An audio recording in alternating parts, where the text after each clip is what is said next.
Oi, amiguinhos! Sejam bem-vindos ao Mãozinha Amiga, podcast sobre o universo das pessoas com deficiência. Eu sou a Sara Santos, jornalista, influenciadora digital e mulher com deficiência. E tô aqui para te dar uma mãozinha para um mundo mais inclusivo. Como é a sua autoestima? Na correria do dia a dia, às vezes a gente nem para pensar sobre isso, né? Mas a autoestima é uma parte fundamental das nossas vidas. A forma como a gente se vê impacta em todo mundo ao nosso redor. E quando você tem uma deficiência, o buraco é ainda mais embaixo. Se o seu corpo é diferente dos outros corpos, as pessoas te ensinam que ele é errado, que ele não é bonito. E se você tiver alguma limitação física ou intelectual, então você não é considerado tão capaz quanto as outras pessoas. E é lógico que isso impacta na autoestima, né? A nossa autoestima ela é construída a partir das experiências pessoais, das emoções, das crenças, dos comportamentos, da nossa autoimagem e da imagem que os outros têm sobre a gente. Em um mundo sem acessibilidade e inclusão, a autoestima das pessoas com deficiência com certeza vai ser prejudicada. E para a gente poder conversar sobre isso, nada melhor do que chamar quem entende do assunto, né? A psicóloga Caroline Assis é a nossa convidada de hoje para falar sobre a autoestima das pessoas com deficiência. Seja bem-vinda, Carol! Obrigada. Muito obrigada por aceitar o convite de participar do nosso podcast. É uma honra ter você aqui. Então, primeiro, eu quero te perguntar como que a autoestima impacta a vida de uma pessoa? De que maneira? A gente pode começar pensando no conceito de autoestima. Né? Auto significa a visão que você tem de si. Auto, si mesmo. Estima, valor. Né? Então, é o valor que você dá a si mesmo. O conceito de autoestima está muito relacionado. Pensar em autoestima é pensar como você se vê perante as suas relações, perante os seus comportamentos. E ter uma boa autoestima está diretamente ligado ao valor que você se dá. A gente pode definir dessa forma. Então, ter uma boa autoestima está relacionado à forma como você se percebe. E aí, quando o indivíduo ele tem um corpo fora do padrão, como no caso das pessoas que têm uma deficiência, com certeza a gente pode considerar que isso compromete a autoestima da pessoa, né? E aí eu queria que você me falasse de que maneira que isso compromete. As pessoas com deficiência, geralmente, elas não têm representatividade. Nos brinquedos, vamos começar pela infância, não tem brinquedo, não tem uma Barbie que tem uma deficiência, que é cadeirante, então ali ela não consegue se projetar, ela não consegue se identificar e ela já começa a perceber que algo não está certo, porque ela não tem representatividade social nos brinquedos, né? Nos próprios, não só bonecas, carrinhos, que também não têm acessibilidade, né? Como os próprios joguinhos e brincadeiras, né? E ali ele já começa a perceber. Então isso impacta no desenvolvimento da criança, desse adulto que vai começar a entender que eu não estou ali na igualdade de todo mundo. E ali, ele não se sentindo representado, ele se sente um pouco mais excluído. E você também entende, sabe que essa vivência acontece. E quando ele não tem um objeto para se identificar, isso impacta, porque quem que eu vou me projetar? Quem que eu vou me identificar se eu não tenho isso no social?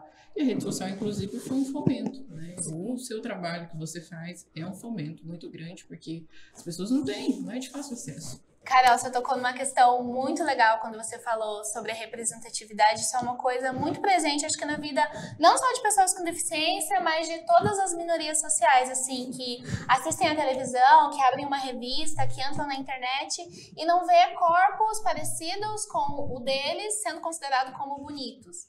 Isso é uma questão que, querendo ou não, impacta na autoestima. Você tá ali rodando seu feed do Instagram e a musa fitness do momento, a atriz mais querida por todos, não é a atriz que tem uma deficiência, não é a mulher que tem uma deficiência, seja física ou intelectual. Então, quando a gente não se vê entre pessoas minimamente parecidas, o que é diferente vai ser considerado ali como menos desejado, como feio. E são coisas pequenas, são coisas que parecem distantes, mas a longo prazo, né, tem um impacto muito grande mesmo na autoestima. Eu lembro quando eu era criança, e eu falo muito sobre isso, inclusive, no meu Instagram. Lógico que, assim, se hoje a gente não tem representatividade lá no começo dos anos 2000, também não tinha, né? E aí, quando eu assisti o filme do Nemo pela primeira vez, gente, eu fiquei encantada, porque era um peixinho que tinha uma nadadeira e meia, que nem eu. E, cara, foi uma das coisas mais legais, sabe? De, tipo, ver um personagem corajoso e protagonista e fazendo e acontecendo lá, aprontando todas, e sendo um personagem diferente dos outros, em relação à estrutura física, né? E eu acho que isso é fundamental, assim, falar sobre representatividade para falar sobre um mundo com pessoas com corpos diferentes, com boa autoestima, sabe? Eu queria saber quais são as principais influências na vida de uma pessoa para que ela tenha uma autoestima boa ou ruim. O desenvolvimento dessa pessoa, a construção, porque quando a gente fala de autoestima, a gente está falando de personalidade também, é a forma com que ela se vê. E a gente constrói a nossa personalidade a partir de 3 pilares, né? A sociedade e a cultura onde a gente é criada, os cuidadores principais, geralmente pai e mãe, as pessoas que cuidaram, né? E a comunidade onde ele vive, amigos, primos, pessoas ali que o rodeiam. Então, se eu cresço num ambiente saudável, em que eu sou valorizado, eu tenho uma tendência a desenvolver um autoconceito positivo sobre mim. Isso é o que a gente chama de fator de proteção. Já se eu cresço num ambiente em que, por exemplo, o bullying, né, ou a própria família é uma violência presente. Violência, que isso é muito presente na família, né? Esse indivíduo ele cresce com uma concepção de si mais negativa e ele vai ter uma tendência a se ver de forma mais negativa. Autoestima é isso, a forma com que eu me vejo, a forma com que eu me percebo. Se eu tenho uma percepção negativa de mim, isso vai ter impactos devastadores. O que a gente pode perceber, por exemplo, pessoas que não se priorizam, que não reconhecem o próprio valor, que se negligenciam, que se sabotam, que acham que não são capazes. Isso tudo é resquício de uma autoestima baixa. A questão da criação é muito importante, né? Quando a gente fala sobre pessoas com deficiência, tem um problema muito grande que são muitas famílias serem super, hiper protetoras, sabe? De colocar a pessoa com deficiência numa gaiolinha e querer proteger de tudo, querer proteger da falta de acessibilidade, querer proteger do preconceito, mas nisso acaba privando a pessoa, a criança, adolescente, de viver coisas muito importantes, sabe? Que todo ser humano tem que viver ali, que são fundamentais para o seu desenvolvimento. Isso, com certeza, impacta na maneira em que a pessoa se vê. Quando você é privado de algumas experiências só por ser diferente, por ter um corpo diferente, porque seus pais têm esse medo, isso com certeza impacta em tornar a pessoa talvez uma pessoa com medo de se arriscar, uma pessoa com medo de se colocar em situações novas. Então eu acho que o desenvolvimento de uma criança com deficiência diz tudo sobre o adulto que ela vai ser, sabe? Exatamente. É muito importante a gente falar sobre isso. E, Carol, agora, assim, falando sobre a falta de acessibilidade e a falta de inclusão, que são problemas, assim, que a gente acha que prejudicam só no ir e vir, só ali no dia a dia. Mas eu acredito que não, que trazem ali consequências para toda a vida de uma pessoa com deficiência. De que maneira que isso impacta na autoestima da pessoa com deficiência? Identificação. Ali a gente falando da construção de um indivíduo ao longo da vida. Se ele não consegue, não se percebe, novamente, ele não se percebe nas brincadeiras, ele é limitado em brincadeiras, na interação social, ele começa a se ver, de fato, estou excluído, não estou participando, tem alguma coisa de errada comigo. Ou de errado, por que eu não sou igual? E isso não é discutido, não é falado, não é instruído. Ele começa de fato a entender que tem alguma coisa que não está no normativo ali. Então, essa também aqui vale a gente destacar a importância da instrução, do conhecimento, né? Eu, por exemplo, passei pela escola sem nem ser discutido, em nenhum dos meus anos foi discutido na escola sobre deficiência. Sim. E eu tive contato com colegas, né? E nunca foi discutido, nunca foi falado, nunca nem soube o que era. Então, a tendência da própria educação de jogar indivíduos para a sociedade que não tem conhecimento para lidar com as diferenças é muito grande, né? O impacto disso é muito grande, porque ele literalmente não sabe lidar. E aí vai, né, muitas vezes pela via da exclusão. Sim, sim. E você falou sobre as redes sociais. Hoje a gente vive numa sociedade extremamente mediatizada, com muita influência das mídias sociais, com muita influência das tecnologias.